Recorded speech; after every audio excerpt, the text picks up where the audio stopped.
وعن فضالة بن عبيد رضي الله عنه أن رسول الله صلى الله عليه وسلم كان إذا صلى بالناس يخر رجال من قامتهم في الصلاة من الخصاصة وهم أصحاب الصفة حتى يقول الأعراب هؤلاء مجانين فإذا صلى رسول الله صلى الله عليه وسلم انصرف إليهم فقال لو تعلمون ما لكم عند الله تعالى لأحببتم أن تزدادوا فاقة وحاجة رواه الترمذي وقال حديث صحيح۔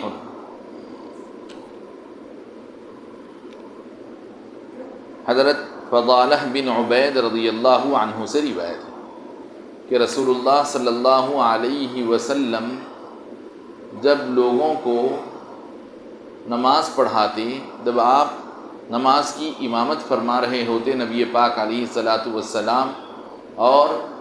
لوگوں کو نماز پڑھا رہے ہوتے تو دوران نماز بعض لوگ اپنے کھڑے خد سے دوران نماز مارے بھوک کے گر پڑتے۔ نماز کے دوران ہی بعض حضرات کھڑے خد سے نماز کے دوران گر جاتے، اور یہ اصحاب صفہ ہیں، یعنی نبی پاک علیہ الصلاۃ والسلام مسجد نبوی میں جو بے گھر، بے یار و مددگار، بے سہارا جو صحابہ کرام مکہ مکرمہ سے یا مختلف علاقوں سے ہجرت کر کے مدینہ منورہ کو آ پہنچے، اور ان کے پاس ان کے ایمان کے نتیجے میں، ان کے اسلام کو قبول کرنے کے نتیجے میں ان کے اہل و عیال نے ان کو گھر سے بے گھر کر دیا، ان کے مال و اسباب سے لا تعلق کر دیا، تو ایسے بے یار و مددگار، بے سہارا مسلمانوں کے لیے نبی پاک علیہ الصلاۃ والسلام مسجد نبوی کے ایک گوشے میں ایک چبوترا بنوائے اور اس پر سائبان ڈلوائے، تو اس کو کہتے ہیں صفہ، اور اس پر قیام کرنے والے، وہاں رہنے والے صحابہ کرام جن کی تعداد عموماً 70 سے کچھ 70 یا پھر اس سے کچھ زیادہ رہا کرتی، تو یہ اصحاب صفہ کہلاتے ہیں۔ حتیٰ یقول الاعراب، یہاں تک کہ جو دیہاتی نبی پاک علیہ الصلاۃ والسلام کی خدمت میں نو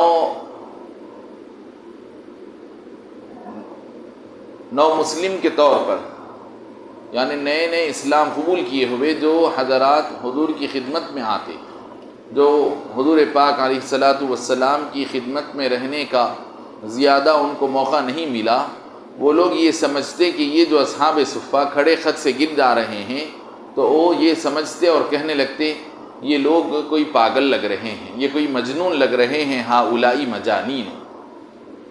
پھر جب رسول اللہ صلی اللہ علیہ وسلم نماز سے فارغ ہوتے تو ان اصحاب صفہ کی جانب متوجہ ہوتے، ان کی طرف آپ تشریف لاتے اور فرماتے لو تعلمون ما لکم عند اللہ تعالی لأحببتم ان تزدادوا فاقة وحاجة۔ پھر حضور پاک علیہ الصلاۃ والسلام ان کی ہمت بندھانے کے لیے، ان کے لیے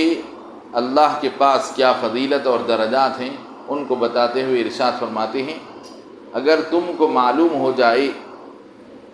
اگر تم جاننے لگ جاؤ وہ فضیلت اور ثواب جو اللہ کے پاس تمہارے لیے محفوظ ہے،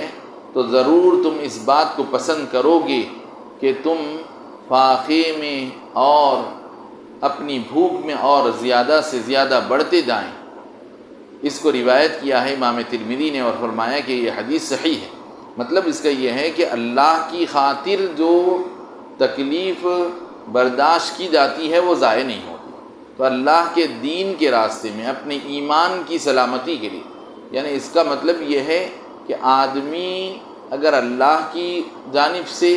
اس کو نعمتیں میسر ہیں تو اس سے ضرور فائدہ اٹھا سکتا، اللہ کی طرف سے اس کے لیے خوشحالی میسر ہے تو بہت اچھی بات ہے، لیکن اگر کسی آدمی کے لیے خوشحالی میسر نہ ہو، جیسے کہ اب موجودہ فلسطین کی صورتحال ہے، اسرائیل اور فلسطین کا جہاں معاملہ چل رہا ہے، تو کیا اب وہاں کے مسلمانوں کو اپنے بھوک اور فاقے کی وجہ سے، اپنے بھوک اور فاقے سے بچنے کے لیے کیا دین و ایمان کو بیچ دینا چاہیے؟ تو اب ایسے صورتحال کے لیے بتایا جا رہا ہے کہ اللہ کے راستے میں بھوک فاقے کو برداشت کر رہے ہیں، لیکن اپنے ایمان کا سودا نہیں کر رہے ہیں، اپنے دین اور ایمان کی حفاظت کر رہے ہیں، تو ان کے بھوک اور فاقے پر بھی ان کے درجے بلند ہوتے ہیں، اور اللہ کے پاس ان کے لیے بے حد